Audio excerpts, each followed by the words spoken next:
Hello students, welcome to CBSE प्रैश। तो आज आपका लेक्चर 3 है और इससे पहले लेक्चर 1 और लेक्चर 2 में आपको बता चुका हूँ। उसमें यूक्लिड्स डिवीजन एल्गोरिथम और लेमा मैंने बताया था और उसके बाद आपको फंडामेंटल थ्योरम ऑफ अरिथमेटिक भी बताया हुआ था। और आप लोगों ने, मेरे को ऐसा लगता है कि एक्सरसाइज 1.1 और 1.2 भी कर ली होगी और उससे रिलेटेड कुछ क्वेश्चंस भी प्रैक्टिस कर लिए होंगे। ठीक है, तो आज हम लोग कंटिन्यू करते हैं लेक्चर नंबर 3 से। Okay, so without wasting any time let's begin.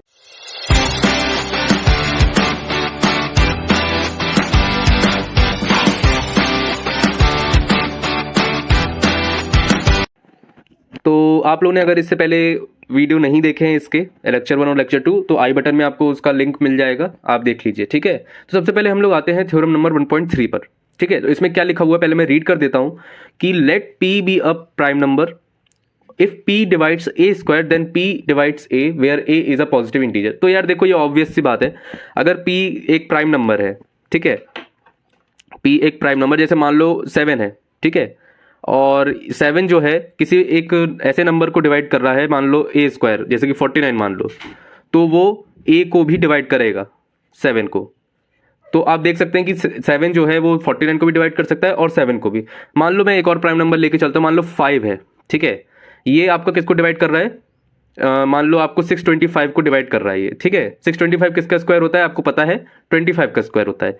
तो ये 5 जो है 25 को भी डिवाइड करेगा। तो आप एग्जाम्पल से भी ऑब्वियसली समझ सकते हैं कि ये कहाँ से ट्रू हो रहा है। ठीक है, तो मैं ये क्यों बता रहा हूँ, क्योंकि इसका यूज हम लोग अपने आने वाली चीज़ों में करेंगे। मतलब उसमें हम लोग कुछ प्रूफ वगैरह करते हैं, √3 √2 जो प्राइम नंबर के जो रूट होते हैं वो रेशनल हैं कि नहीं है, उसको प्रूफ करने के लिए हम लोग इस प्रॉपर्टी का यूज़ करते हैं। ठीक है, तो इसको अच्छे से समझ लीजिए कि अगर p जो है a स्क्वायर को डिवाइड करता है तो p a को भी डिवाइड करेगा। अगर इन एग्जाम्पल से समझा जाए तो देखा जा सकता है कि ये a स्क्वायर को डिनोट कर रहा है, तो ये a को डिनोट कर रहा है और ये p को डिनोट कर रहा है। ठीक है, इसी तरह अगर 5 में देखा जाए तो ये a स्क्वायर को डिनोट कर रहा है, ये a को डिनोट कर रहा है और ये p को डिनोट कर रहा है।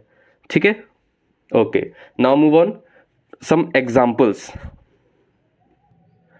अब ये थ्योरम कम और आपका एग्जाम्पल ज़्यादा लग रहा है मुझे। थ्योरम 1.4 क्या कह रहा है, √2 इज इर्रेशनल। ठीक है, आपको ये प्रूव करना है। अब कैसे प्रूव करेंगे ये हम लोग अब देख लेते हैं। इसको मैं स्टेप वाइज आपको सारी चीज़ें बताने वाला हूँ, तो इसलिए आपको ध्यान से इसको देखना पड़ेगा। ठीक है, और ये क्वेश्चन जो है इस तरह का हमेशा आता है, मेरे भी टाइम पे आया था ये बोर्ड में, तो आप लोगों को बहुत ही अच्छे से इसको देखना है और हर स्टेप को फॉलो करना है। ठीक है, तो अब चलिए शुरू कर।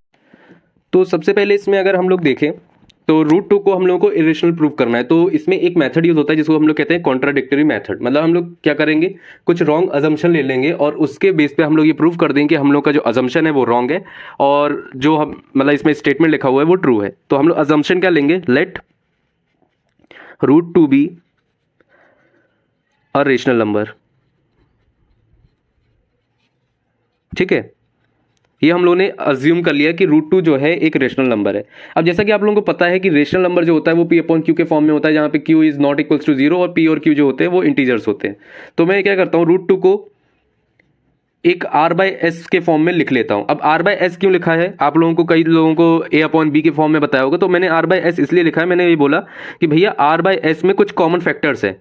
अब अगर मैं उस कॉमन फैक्टर्स को हटा दूं तब ये किस फॉर्म में लिखा जाएगा, √2 इज इक्वल्स टू a/b। इधर पे आप लोग लिख ले देना कि r and s have some common factor,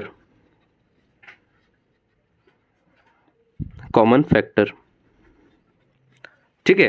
अब a/b लिखा है तो इसमें a और b क्या है, a and b आर को प्राइम, यानी कि इन दोनों में कोई भी कॉमन फैक्टर नहीं है। ठीक है, मतलब इन दोनों को कोई कॉमन नंबर डिवाइड नहीं करता है 1 के अलावा। तो इस तरह से आपको इतना लिखना है। ओके, अब हम लोग क्या करेंगे, हम लोग लिखेंगे कि मतलब ये जो b है हम लोग इसको इस तरफ भेज देंगे, तो इधर पे लिख देंगे b√2 is equals to a। Okay, अब क्या करना है आपको, कुछ नहीं, दोनों तरफ स्क्वायर कर देना है। तो लिखेंगे स्क्वायरिंग बोथ साइड। अब जब आप दोनों तरफ स्क्वायर करेंगे तो यहां हो जाएगा b²2 is equals to a² या 2b² is equals to a²। Okay, अब आपने जब ये लिखा तो इसके बाद क्या करना है आपको, तो हम लोग ये लिखेंगे कि इसमें अगर हम लोग देखें तो 2 जो है ए स्क्वायर को डिवाइड करेगा, क्योंकि 2 क्या है, किसी चीज से मल्टीप्लाई होकर तब ए स्क्वायर बनाना है, यानी कि 2 डिवाइड्स ए स्क्वायर। और हम लोग को पता है 1.3 थ्योरम आपने पढ़ी है अभी अभी, तो उसमें क्या लिखा था कि 2 अगर कोई भी नंबर ए स्क्वायर को डिवाइड करता है तो वो ए को भी डेफिनेटली डिवाइड करेगा। तो 2 डिवाइड्स ए ऑल्सो, कैसे, थ्योरम 1.3, ठीक है। अब ये लिखने के बाद आप लिख सकते हैं कि a is equals to 2c के फॉर्म में। यहां पे c कोई भी एक इंटीजर हो सकता है, जैसे कि मान लो मैंने लिखा कि a कोई 4 था, ठीक है, तो इधर पे 2 इंटू 2 हो जाएगा, तो इधर पे 2 जो है आपका 2 है और यहाँ पे ये c डिनोट कर रहा है, ठीक है। या फिर मान लीजिए मैं लिख देता हूँ 6, तो यहाँ पे 2 इंटू 3 हो गया, यहाँ पे 3 क्या है, c। उसी तरह यहाँ पे c डिनोट कर रहा है, यहाँ पे c क्या है, c इज एन इंटीजर, कोई भी इंटीजर है, ओके। अब यहां से देखिए एक बहुत ही इंपॉर्टेंट स्टेप है जो आप सबको फॉलो करना है। ये जो वैल्यू है, ये, इसको आपको किस में डालना है, इसमें, ओके। तो अब हम इसमें डाल के देखते हैं इसको, तो 2b स्क्वायर। तो मैं आपको एक बार और इसको बता दूं, ये जो आपकी वैल्यू आई है ऊपर a is equal to 2c, तो इसको आपको किस में डालना है, ये जो इक्वेशन लिखी थी ना 2b square is equal to a square, इस वाले में आपको ये वैल्यू डालनी है, ठीक है। तो अब इसको देखते हैं कैसे पुट करना है। तो 2b square is equals to 4c square हो जाएगा, 2c का होल स्क्वायर जो कि हो जाएगा 4c स्क्वायर। तो यहाँ पे आप देखें तो ये भी 2 बन गया, तो b square is equals to 2c square. अब आप ये देखिए ये इसके जैसा रिजेंबल कर रहा है, तो मैंने यहाँ पे इसको देख के क्या बोला था कि हाँ भाई 2 जो है a स्क्वायर को डिवाइड कर रहा है, तो 2 जो है a को भी डिवाइड करेगा। तो यहाँ पे मैं क्या बोलूंगा, भैया यहाँ पे 2 b स्क्वायर को डिवाइड कर रहा है, 2 divides b square, so 2 will also divides b। आई बात समझ में, 2 ऑल्सो डिवाइड्स b। तो इसके बाद मैं क्या कहूंगा कि हाँ देखो ये दोनों चीजें आ गई, but there is something wrong, मतलब कुछ यहां पे गलत है, there is contradiction in above statement. कौन सा स्टेटमेंट, मैं आपको दिखा देता हूं। एक तो ये रहा, ठीक है, और एक ऊपर मैंने लिखा था कि 2 डिवाइड्स a। तो इधर पे कॉन्ट्राडिक्शन क्या है, तो मैं कॉन्ट्राडिक्शन आपको बता देता हूं। There is a contradiction that a and b have no common factor, क्योंकि वो दोनों क्या थे, को प्राइम। पर यहां तो मैंने देखा कि 2 दोनों को डिवाइड कर रहा है, तो यानी कि मेरी बात गलत निकली। यानी कि अब गलती हुई कहां, तो मैं ये बोलूंगा therefore our assumption is wrong, hence √2 is an irrational. Therefore, our assumption is wrong. Hence, √2 is irrational. Okay, इस तरह से इन क्वेश्चंस को करा जाता है। तो आई होप आप लोगों को ये चीज़ समझ में आ गई होगी। अगर नहीं आई है तो एक बार और आप लोग वीडियो रिवाइंड करके देख सकते हैं, काफ़ी आसान तरीके से मैंने बता दिया। और अगर आप इतना लिख के आएंगे ना तो गारंटी है कि एक नंबर भी आपका नहीं कटने वाला, ठीक है। मैंने भी ऐसे ही लिखा था तो मेरा तो बिल्कुल भी नहीं कटा था और मेरे काफ़ी अच्छे नंबर आए थे। तो अब हम लोग मूव ऑन करते हैं अगले एग्जाम्पल पे। अब हम लोग मूव करते हैं एग्जाम्पल नंबर 9 पे। तो एग्जाम्पल नंबर 9 बिल्कुल ऐसे ही है, बस नंबर चेंज कर दिया है। एग्जाम्पल नंबर 9 ये लिखा है प्रूव दैट √3 इज इररेशनल। तो जैसा कि आप लोगों को पता है इसको कैसे स्टार्ट करना है हम लोगों को, बिल्कुल सही। हम लोग पहले कहेंगे कि चलो भैया हम लोग late us assume that √3 is rational. सबसे पहले हम लोग ये स्टेटमेंट अज्यूम कर लेते हैं कि हाँ चलो ऐसा करते हैं, हम लोग √3 को रेशनल मान लेते हैं। ये मैं ब्लैक से कर दे रहा हूं जो इंपॉर्टेंट है, ठीक है। तो √3 इज रेशनल। अब मैं क्या कहूंगा कि देखो भैया ये तो आ गया आपका स्टेटमेंट। अब इसके बाद हम इसकी प्रॉपर्टीज पे चले जाएंगे। हम कहेंगे कि भैया देखो √3 अगर रेशनल है तो √3 होगा P/Q के फॉर्म में, या हम लोग कह सकते हैं R/S के फॉर्म में, जहां पे R और S में कुछ कॉमन फैक्टर है, where R and S have some common factor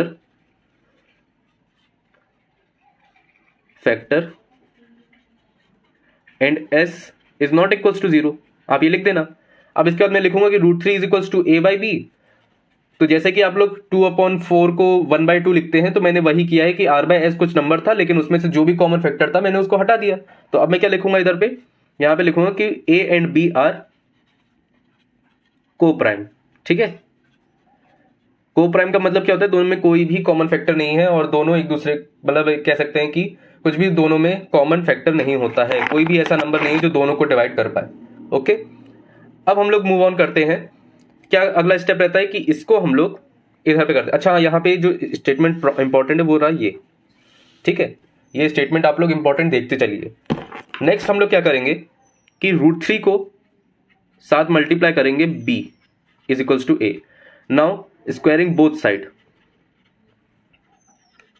squaring both side, दोनों साइड स्क्वायर करने से क्या होगा, यहां पे आ जाएगा 3b² इक्वल्स टू a²। ठीक है, अब क्योंकि हम लोगों ने थ्योरम 1.3 पढ़ी हुई है, तो हम लोग कह देंगे देखो भाई 3 डिवाइड्स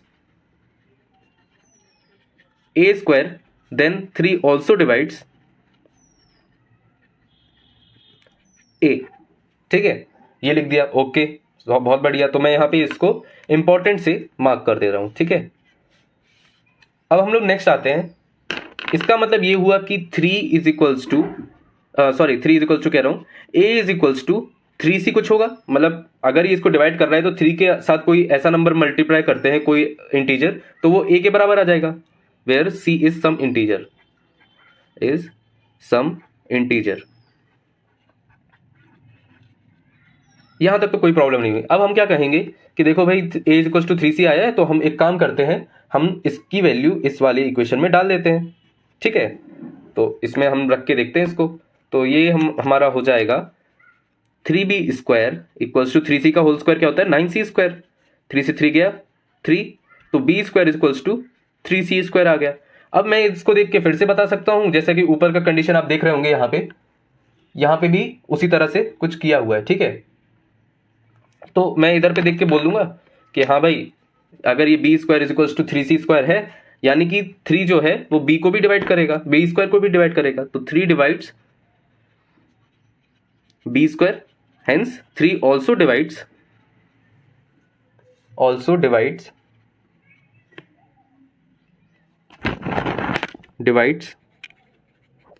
b।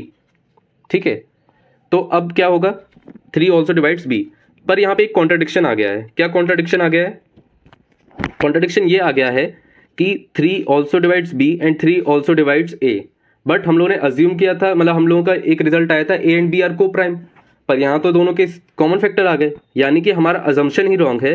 देयरफॉर अवर यहां पे लिखेंगे there is contradiction because a and b are coprime, a and b are coprime. तो मैं एक सेकेंड थोड़ा सा स्क्रीन ऊपर कर लेता हूं। a and b are coprime, hence therefore our assumption is wrong, assumption is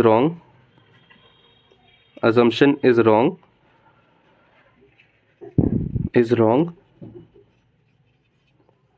और assumption wrong क्या है हम लोगों का कि √3 रेशनल था, ये हमारा assumption wrong है, तो देयरफॉर √3 इज इरेशनल। ठीक है, यहाँ तक समझ में आ गया। थोड़ा सा बीच में आप लोगों का ऑडियो का प्रॉब्लम हुआ होगा, क्योंकि मतलब ये बीच में काम करना बंद कर दिया था, पर देखते हैं हम लोग। तो अब हम लोग आते हैं एग्जाम्पल नंबर 10 पर। तो इसमें क्या लिखा हुआ है आपका 5 माइनस √3 इरेशनल हम लोग को प्रूव करना है। पर एक बात याद रखना, हमें ये नहीं पता कि ये रेशनल है या इरेशनल, पर हमें ये जरूर पता है कि √3 जो है वो आपका इरेशनल है, क्योंकि हम लोग पहले ही प्रूव कर चुके हैं, है ना। तो इसमें हम लोग ये अज्यूम करके चलेंगे कि ये हमको नहीं पता, पर हमको ये पता कि ये इरेशनल है। अब हम लोग इसको क्या कहेंगे, let us assume that 5 minus √3 is equals to a/b। पर यहाँ पे आप तुरंत के मतलब ऐसा स्किप मत कर देना, क्योंकि इसमें थोड़ा मेथड दूसरा है इसको प्रूफ करने का। तो मैं इधर पे क्या करूँगा कि √3 को एक तरफ रखूँगा, बाकियों को उस तरफ ले जाऊँगा। Let us assume 5 minus root three is equals to a b. अच्छा, अज्यूम क्या करना था, ये रेशनल है, यही अज्यूम करना था, ठीक है। तो उसके वजह से क्या हुआ कि ये हमारा चीज़ आ चुका है। तो अब हम क्या करेंगे, a by b equals to, a by b नहीं, इधर पे लिखेंगे root three is equals to 5 minus a by b, ठीक है।